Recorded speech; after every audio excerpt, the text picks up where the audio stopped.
Hi, I'm Jeff Brown, Director of Communications and Technology at Central. As I've been talking with friends and family and following others on social media over the past few weeks, it's obvious that our responses to social distancing and the stay-at-home orders have been all over the map.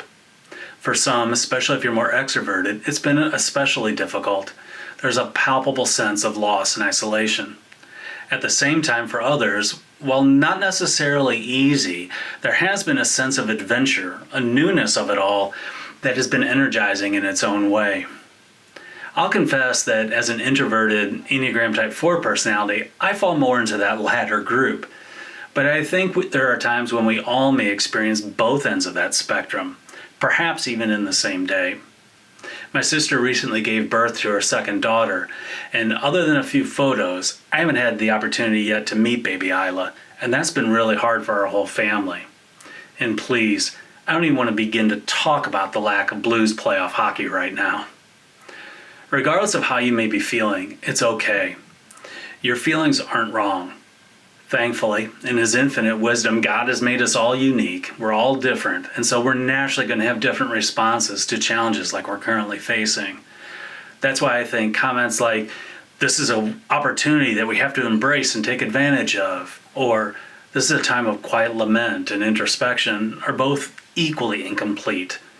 I think it's maybe a combination of both, God is unchanging, even in the face of a pandemic. His love for us endures. I've been thinking a lot lately about the parable of talents from Matthew 25. Now, we've all heard this story. There's a wealthy master who leaves on a journey, and he entrusts his wealth to his servants while he's gone.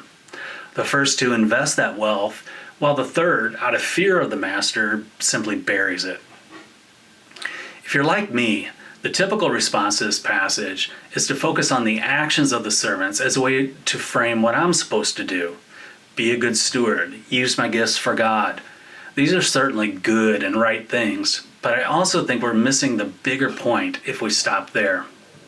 This story in Matthew begins with the master's giving. There's no mention of the servants meriting what they've been entrusted with or the circumstances under which they've been given it. Our God is a good and generous God who delights in blessing us and giving us gifts. But those gifts aren't always going to look the same. Sometimes we may be blessed with abundance of friendships, resources, opportunities, and other times with far less. Either way, God still loves us and we are still blessed by the Lord. There's so much that we can't control right now, so maybe we should focus on our responses instead. A couple weeks ago, I was on a conference call with a bunch of other creative types from across the country, and the guest speaker was Ken Black. Now, Ken was one of the leading creatives at Nike for more than 20 years and was the leading global creative for both the Sydney and Rio Olympic Games. So he knows a lot about adapting to change and leading through change and things like that. He was talking about how we adapt to this new reality that we find ourselves in, and said that whenever someone talks about growth or change, they invariably bring up the analogy of the butterfly. He said the problem with that is that the butterfly is largely a passive transformation. It's not like the caterpillar goes in and creates a master plan, carefully designs his wings, and then goes into his cocoon and works diligently at becoming a butterfly. So Ken asked, are you going to spend this time of isolation in a cocoon or an observatory? What he was getting at is regardless of how the stay-at-home orders are impacting us, we can cocoon ourselves and just sort of react to our new environment like a caterpillar. To put it another way, or to use another analogy, maybe we're like a pinball and the virus and social distancing and quarantines are the paddles smacking us to and fro. The other option, the better option, is that we can be more intentional. We can embrace the gifts that God has given us and use this time as if we were in an observatory, a place from which we can gain a new perspective on our lives and a deeper understanding about God and His amazing love for us. So what might this look like for you? Well, maybe it's just simply spending more time with the Lord in prayer and scripture.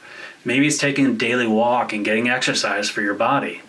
Maybe it's really going all in on schooling with your kids while they're at home and developing a new aspect of your relationship with them. Reaching out to old friends you haven't talked to in a long time. tackling that home project that you've been putting off for way too long, or maybe for the first time in years or even longer, it's really learning what rest can look like in your life. My prayer for you, friends, is that you may revel in the Lord's love for you during this time, discover his gifts for you anew, and in the process, grow ever more closer to the God who loves you dearly.